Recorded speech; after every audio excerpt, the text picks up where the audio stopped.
6월 11일 화요일입니다. 오늘은 요한계시록 22장 1절부터 5절까지 말씀입니다. 생명수 강이 흐르는 곳이라는 제목입니다. 생명수 강이 흐르는 곳. 드디어 요한계시록 끝장에 왔어요. 22장 1절까지 오늘 우리가 읽었는데 1절까지는 21장 9절부터 시작되는 한 덩어리, 요한계시록의 6번째 덩어리입니다. 새하늘과 새 땅이 열리고서 그 새하늘과 새 땅에서 새 예루살렘이 보이는 모습이라고 했죠. 그 새 예루살렘은 우리가 죽어서 가는 천국의 어떤 장소가 아니고 그리스도의 백성들, 그리스도의 신부들의 모습이라 그랬습니다. 그래서 장차 올 새하늘과 새 땅, 그 완전한 하나님의 나라에서 하나님의 백성들이 찬란하고 아름다운 보석처럼 그렇게 영광스러운 삶을 살게 될 것이다 하는 것을 어저께까지 우리가 살펴보았죠. 그러니까 아직 우리 성도들이 아직 완전한 하나님의 나라에 들어가지 않았더라도 이미 구원받은 백성이기 때문에 이 땅에서 남은 육신의 삶, 이 남은 육신의 때를 살아가는 동안에 하나님의 그 영광의 빛을 드러내는 보석 같은 삶을 살아내야 한다. 이게 우리가 어저께까지 공부한 내용입니다. 자, 오늘 우리가 읽은 이 본문은 이제 그 거룩한 성 새 예루살렘이 있는 그 천국의 모습을 살짝 보여줘요. 성경은 천국이 어떤 곳이다, 천국이 이렇다 저렇다 이렇게 어떤 모습을 설명하지 않아요. 그런데 오직 요 본문에서만 천국의 모습을 살짝 소개해주고 있어요. 자, 1절로 2절 다시 한번 읽어봅니다. 시작. 또 그가 수정같이 맑은 생명수의 강을 내게 보이니 하나님과 및 어린 양의 보좌로부터 나와서 길 가운데 흐르더라. 강 좌우에 생명나무가 있어 12가지 열매를 맺되 달마다 열매를 맺고 그 나무 잎사귀들은 만국을 치료하기 위하여 있더라 그랬어요. 새하늘과 새 땅이 펼쳐진 그 완전한 하나님의 나라에 하나님과 어린 양의 보좌로부터 뭐가 흘러나와요? 맑은 생명수의 강이 흘러나와요. 그리고 그 강이 길 가운데로 쫙 흐르는데 그 양옆에는 생명나무가 있고 또 그 나무에는 달마다 12가지 열매를 맺고 그 나무의 잎사귀는 만국을 치료하는 그런 잎사귀들이라 이렇게 지금 소개를 하고 있어요. 이 모습이 성경에서 그 장소적으로 천국, 어떤 장소의 그 모습으로서의 천국을 나타내는 거의 유일한 본문이라 이렇게 생각이 돼요. 요게 요렇게 지금 새하늘과 새 땅의 그 모습을 굳이 요렇게 장소적인 모습으로 한번 설명해 주는 이유는 지금 요 새하늘과 새 땅이 어디와 똑같은 모습을 보여주려고 그러는 걸까요? 자, 창세기에 에덴 동산하고 똑같은 모습을 보여주려고 그러는 거예요. 그래서 그 에덴 동산의 그 모습을 지금 다시 이렇게 비춰주면서 하나님께서 새하늘과 새 땅을 만드시는데 그 새하늘과 새 땅은 이전 것을 완전히 없애버리고 새롭게 창조한 것이 아니라 그 이전 것을 뭐 하신다고요? 회복시키시는, 재창조하는, 리모델링하는 그런 것임을 지금 말해주려고 그러는 거예요. 그래서 창세기의 그 에덴 동산에서 강이 흘러나와서 네 사방으로 이렇게 퍼져가는 그 모습을 그려내고 있는 그것을 여기서 다시 생명수의 강으로 또 연결을 시켜주고 있는 겁니다. 창세기 2장 10절에 가면은 강이 에덴에서 발원하여 동산을 적시고 거기서부터 갈라져 네 근원이 됐다. 그러니까 에덴에서부터 생명수의 강이 흘러나와서 에덴을 적시고 그리고 거기서부터 네 근원으로 이제 강물이 흘러나갔다. 이렇게 창세기 2장 10절 이하에는 설명을 하고 있어요. 자, 요 에덴 동산에서 강물이 흘러나와서 네 군데로 이렇게 이제 네 줄기에 이렇게 강물로 갈라져서 흐르고 있는데 요 4라는 숫자는 뭐를 의미한다고 그랬어요? 성경에서 사방을 의미한다고 그랬죠? 천지 사방. 그러니까 온 세상을 의미하는 거예요. 그러니까 이 에덴 동산에서 발원해가지고 흐르는 그 강은 어느 특정한 지역만 흐르는 게 아니라 온 천지 사방에 흐르는 물이다. 그걸 말해 주려고 그러는 거예요. 그 강이 에덴 동산에서는 이름이 없었어요. 어떤 강인지 이름이 없었는데 그 에덴을 충분히 적시고 그리고 에덴에서 나와서 세상을 적실 때는 그 강이 이름을 가져요. 그래서 에덴의 그 네 강의 이름이 이제 창세기 2장에서 등장을 하는 겁니다. 자, 이 에덴 동산 안에서 흐르던 강이 에덴 동산 밖으로 흘러나왔을 때는 이게 사방을 흐르면서 이름을 가졌다는 것은 무엇을 말하려고 하는 것일까요? 여기도 굉장히 아주 영적인 중요한 의미가 있어요. 자, 예수님은 태초부터 하나님과 함께 하셨던 하나님이세요. 굳이 우리는 그 예수님을 성경에서 표현하기로 이제 성자 예수님 이렇게 이제 성자 하나님 이렇게 이제 표현하세요. 그 성자 하나님이 이 세상에 육신을 입고 오실 때 그분의 이름이 뭐예요? 예수란 말이에요. 예수. 하늘에 계실 때 이름이 예수가 아니고 하늘에 계실 때는 그분이 하나님이셔요. 그런데 그분이 육신을 입고 이 땅에 오실 때는 예수라는 이름으로 오신단 말이에요. 근데 그 예수의 이름에 담긴 뜻이 뭡니까? 여호와께서 자기 백성들을 구원하신다. 하나님께서 자기 백성들을 죄에서 구원하신다. 이게 예수라는 이름에 담겨 있는 뜻이란 말이에요.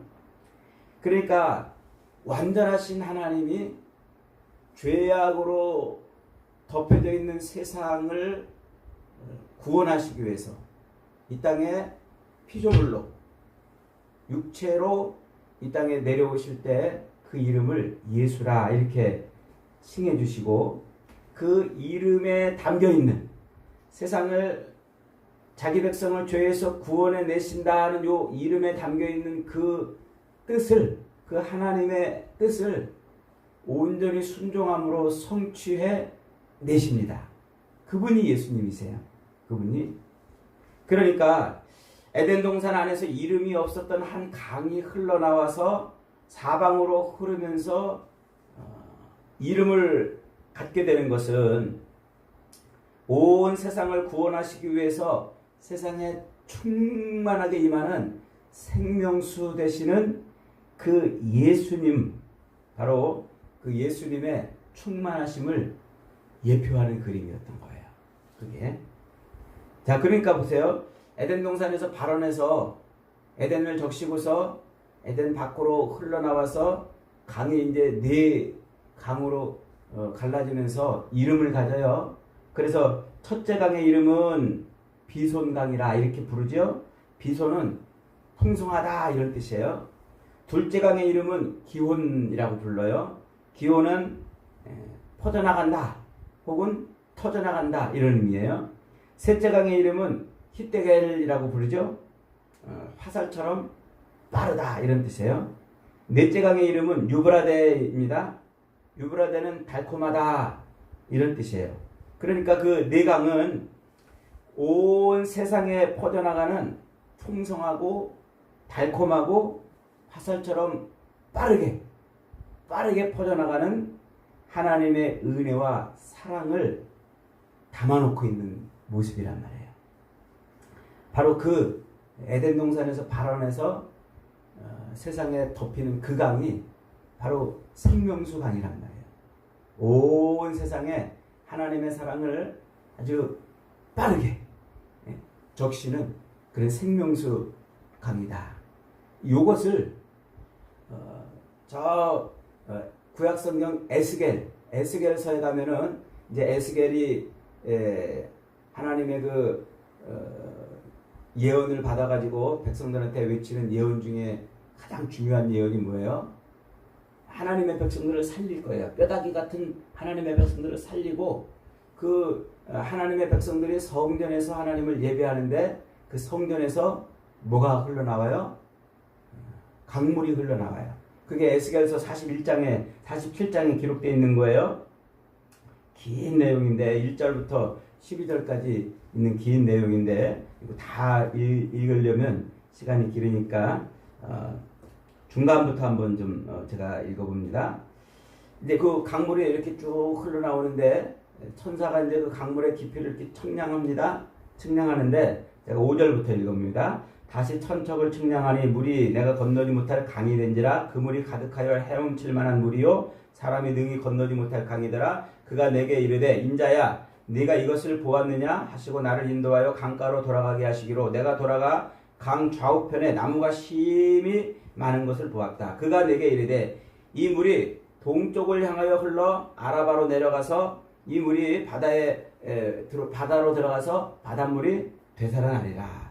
이 강물이 이르는 곳마다 번성하고 생물이 살고 고기가 심히 많으므로 이 물이 흘러 들어가므로 바닷물이 되살아나가고 강에서는 모든 것이 다 되살아날 것이다. 또 이 강가에 어부가 살 것이니 엔게디에서부터 에그네 글라임까지 금을 치는 곳이 될 것이다. 고기가 각종 종류에 따라 바다에 큰 고기같이 심히 많을 것이고 그 다음에 강 좌우에는 각종 먹을 과실나무가 자라서 그 잎이 시들지 아니하며 열매가 끊이지 아니하고 달마다 새 열매를 맺더라. 그 물이 성소를 통하여 흘러나옴이라. 그 열매는 먹을 만하고 그 잎사귀는 약과 재료가 되리라. 이게 지금 요한계시록 오늘 우리가 읽은 이 두 절로 된 이 문장이 계시록에서는 12절로 이렇게 표현이 되어 있는 거예요. 그러니까 성소로부터 흘러나오는 그 강물이 흘러 바다를 살리고 또 수많은 땅을 적셔서 모든 것을 소생시키는 바로 그런 물이 되는 것이죠. 그러니까 지금 요한계시록에서 1장 1절로 2절, 22장 1절로 2절에서 요 생명수 강이 흐르는 이 모습이 이미 계시록 에스겔서에서 이미 완성된 그런 새하늘과 새 땅의 모습으로 이미 예언되어 있었던 거예요. 그렇게 새하늘과 새 땅이 열리고 그곳에는 하나님과 어린 양 예수님의 보좌로부터 이제 강물이 흘러나와서 만국을 소성시킨다. 그 강물을 생명수 강이라 이렇게 지금 부르는 거예요.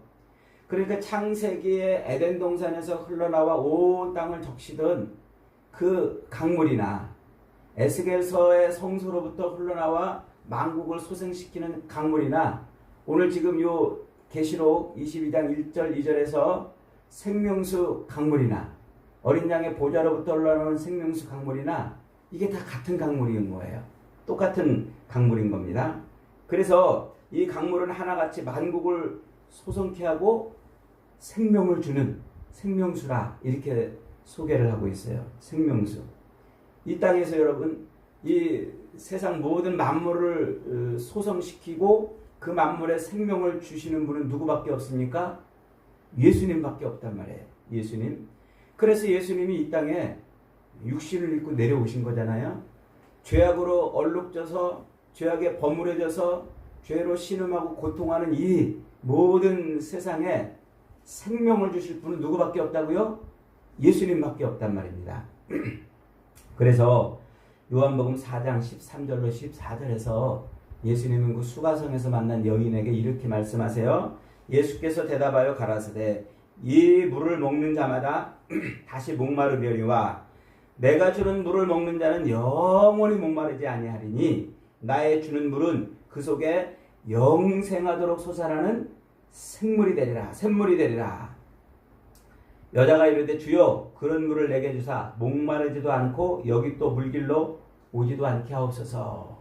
그러니까 예수님께서 수가성에서 그 물을 떠먹는 그것을 통해서 물을 하나 소개합니다. 그 물이 뭐예요? 그게 생명수, 영생하도록 솟아나는 생명수. 그 생명수가 누구라는 말이에요? 예수님이란 말이에요. 예수님. 그래서 만국을 소생케 하는 물은 바로 예수님이에요. 그래서 예수님께서 초막절에 예루살렘 성전에 올라가서 요한복음 7장에 가면은 절기 끝에 이렇게 이제 말씀하세요. 요한복음 7장 37절부터 명절 끝날 곧 큰 날에 예수께서 외쳐 이르시되 누구든지 목마르거든 내게로 와서 마시라. 나를 믿는 자는 성경의 이름과 같이 그 배에서 생수의 강이 흘러나오리라 하시니 이는 그를 믿는 자들이 받을 성령을 가리켜 말씀하신 것이라. 예수께서 아직 영광을 받지 아니하셨으므로 성령이 아직 그들에게 계시지 아니하더라. 그러니까 이 땅에 죄악된 세상을 그리고 그 타락한 인간을 소성시켜서 영원한 생명을 얻게 하시는 분이 누구란 말이에요? 예수님밖에 없단 말이에요. 예수 그리스도를 통해서 우리에게 부어지는 성령을 말하는 것이죠. 그러니까 저 창세기의 그 에덴 동산에서 발원하여 사방으로 갈라져 온 땅에 흐르는 그 강물은 생명수 예수로 말미암아 온 세상에 퍼져 있는 하나님의 백성들에게 생명을 주고 그들을 소성시킬 것을 이 창세기 에덴 동산의 그 강을 통해서 예표해 주고 있는 겁니다. 그렇게 상징적으로 그걸 보여주고 있는 거예요. 그래서 그 강물이 흐르는 곳에 금과 베델리엄과 호마노 같은 그런 보석들이 등장하고 있는 거예요. 그러니까 어저께까지 우리가 읽었잖아요. 그 새 예루살렘의 그 구원받은 성도들의 모습이 보석들로 그렇게 표현되고 있는 게 바로 그런 이유입니다. 그러니까 거룩한 성, 그 새 예루살렘에 등장하는 그런 보석, 그 화려한 보석들은 바로 존귀한 하나님의 백성들, 하나님의 영광의 그 광채를 입은 그 백성들의 모습이라고 그랬잖아요. 그게 이미 레위기 제사예법에 제사장이 입는 그 옷에 가운데 가슴팍에 붙이는 그 흉패에 이미 하나님의 백성들이 이름을 새겨놓고 그 보석을 거기다 붙이고 이름을 새겨놓고 대제사장이 그걸 입고 어디로 들어가요? 지성소. 하나님의 임재하시는 그 장소로 들어간단 말이에요. 그게 대제사장 되신 예수께서 자기 백성을 품에 안고 하나님의 존전 안으로 들어가는 바로 그 모습을 말하고 있는 거예요. 그러니까 에덴 동산에서 발원하여 온 땅을 적시던 그 생명수 강물은 이 땅에 육신으로 오셔서 모든 만물을 소생시키시는 생명수가 되시는 예수님을 예표하는 것이고, 그 예수님이 어떻게 우리를 하나님의 본전 안으로 데리고 들어가요? 우리를 품에 안고 들어간단 말이에요. 대제사장 되신 그 예수의 모습이 바로 그렇게 우리를 품에 안고 어디로 들어가는 거예요? 하나님 처소로 들어가는 거란 말이에요. 완전한 그 새하늘과 새 땅으로 만들어진 하나님의 완전한 나라로 우리가 그렇게 들어가는 거란 말이에요. 그러니까 에덴 동산은 예수 그리스도로 말미암아 펼쳐질 새하늘과 새 땅의 모형이었던 거예요. 그리고 하나님께서 반드시 이루어내실 그 새하늘과 새 땅을 이미 그렇게 창조 때부터 하나님께서는 그렇게 만물을 만들어 놓으시고 그 속에 언약을 세워 놓으시고 그 언약을 이루기 위해서 세상 역사를 펼쳐 오신 거예요. 그래서 이 세상의 역사, 시간이라고 하는 이 흐름의 이 역사라는 것은 그 옛 에덴, 하나님의 그 옛 에덴이 어떻게 새하늘과 새 땅, 새 에덴으로 완성되는지를 보여주는 일종의 지도 같은 거예요. 이 역사를 쫙 성경에 기록해 놓고 있는 이유가 바로 그 옛 에덴이 어떻게 새하늘과 새 땅의 새 에덴으로 완성이 되는지를 보여준단 말이에요. 그러니까 성경은 우리가 아담이라고 그러잖아요. 아담은 흙이란 말이에요. 티끌, 흙이라는 말이라고 그랬죠. 그 흙에 불과한 자들을 어떻게 하나님께서 생명을 불어넣어 가지고 완전한 하나님의 나라에 들어갈 수 있는 거룩한 자로 만들어내시는가를 설명해내는 거예요. 이 역사의 한 줄기, 그 줄기 안에 끊임없이 이어져가는 그 이야기가 뭐냐면 그것이 바로 언약이에요. 언약. 하나님이 약속하신 그 언약을 성취하시는 분이 누구세요? 결국은 이 땅에 육신을 입고 오신 예수님이란 말이죠.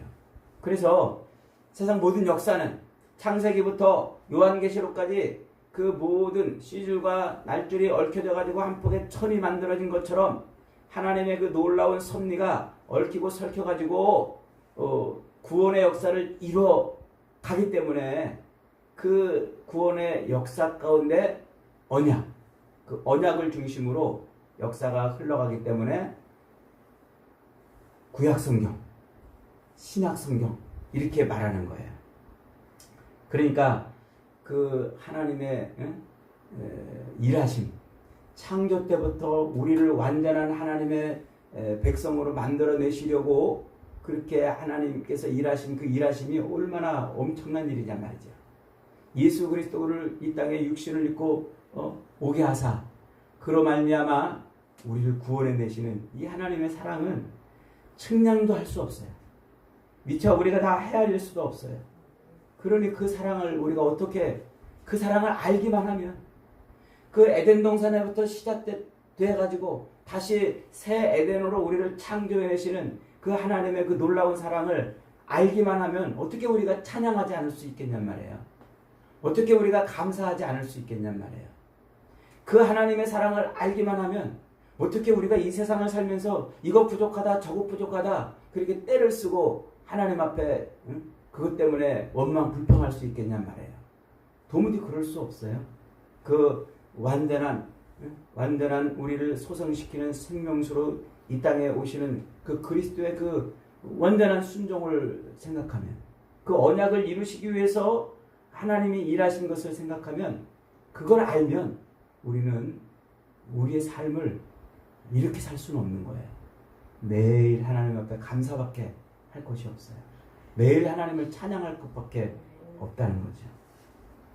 하나님은 이렇게 천지를 창조하실 때부터 이미 창세전에 택하신 자기 백성들을 그 완전한 구원에 이르기까지 퍼즐 조각을 맞춰가듯 그렇게 세상의 역사를 맞춰가셨고, 시줄과 날줄을 엮듯이 세상의 역사를 펼쳐오셨습니다. 그래서 하나님께서 자기 백성들을 완전한 새하늘과 새 땅, 하나님의 나라로 이르게 하시는 그 모습을 이스라엘 역사 속에서 비춰주는 거예요.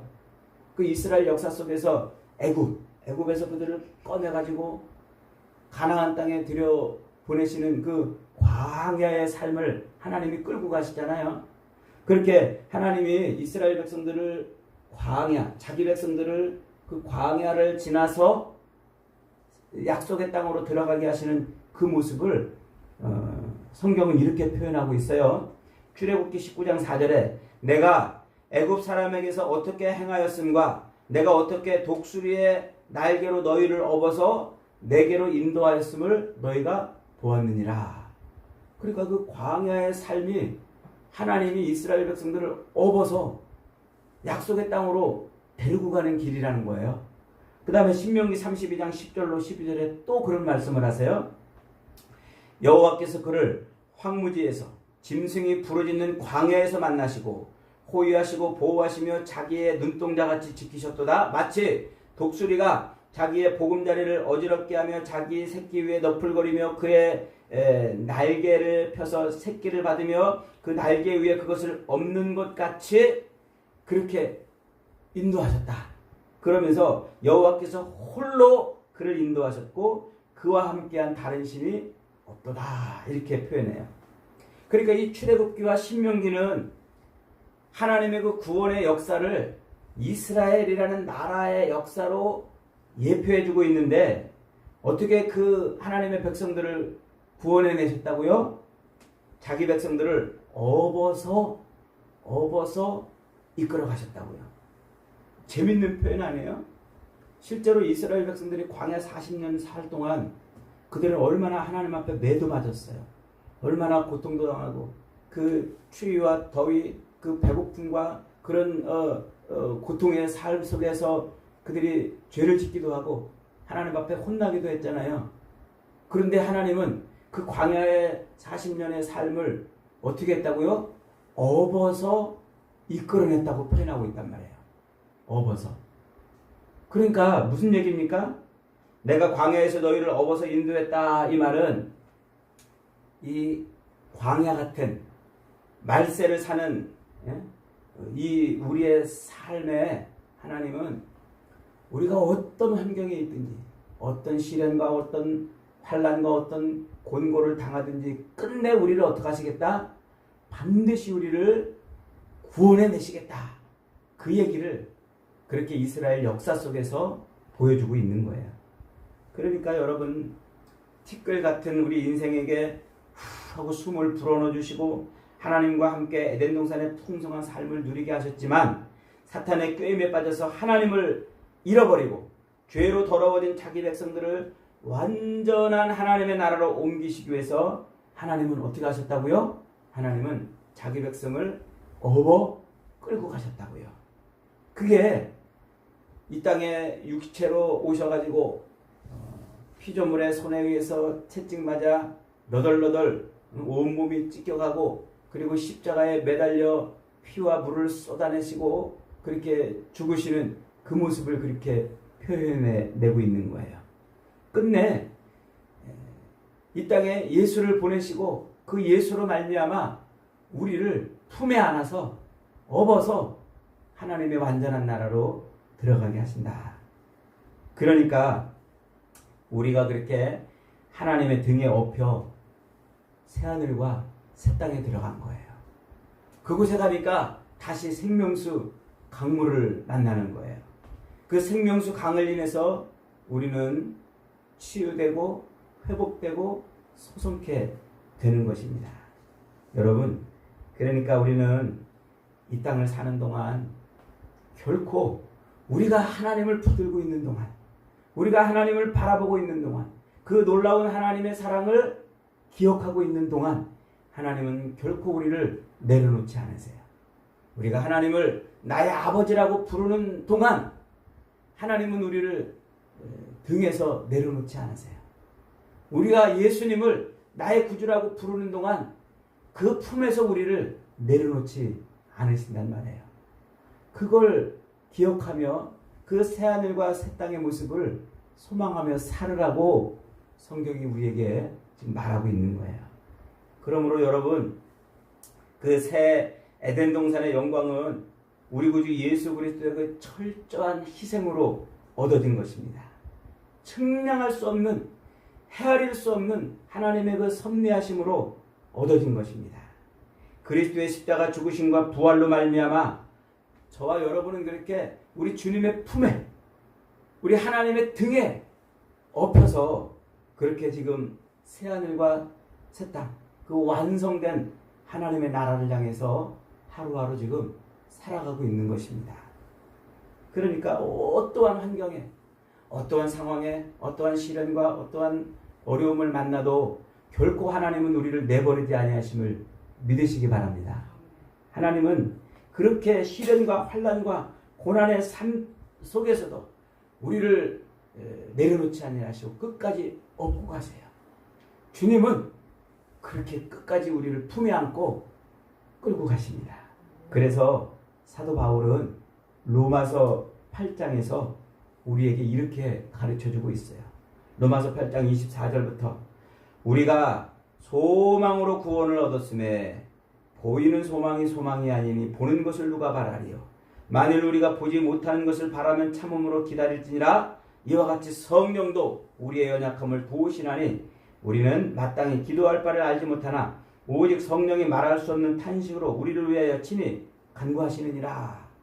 내가 확신하노니 사망이나 생명이나 천사들이나 권세자들이나 현재일이나 장래일이나 능력이나 높음이나 깊음이나 다른 어떤 피조물이라도 우리를 우리 주 예수 그리스도 예수 안에 있는 하나님의 사랑에서 끊을 수 없느니라. 이게 사도 바울이 우리에게 전해준 복음입니다. 우리는 그 복음으로 그리스도의 품에 안겨 있는 사람들이고, 우리는 그 복음으로 하나님의 등에 업혀 있는 사람들이에요. 이 육체의 남은 때를 사는 동안 우리는 그리스도의 그 은혜를 힘입어서 소망을 바라보고 사는 자들입니다. 결코 낙심하지 마세요. 결코 좌절하지 마세요. 절망하지 마세요. 탄식하고 불평하지 마세요. 그리스도의 남은 때, 그리스도의 충만한 삶을 살아가기를 원한다면 우리는 성령이 그렇게 우리를 도우셔서 거룩한 그리스도의 신부로 끝내 살게 하실 것입니다. 저와 여러분이 이 놀라운 소망을 날마다 붙들고 사는 복된 인생들이 되시기를 주님의 이름으로 축복합니다. 아멘. 말씀 붙들고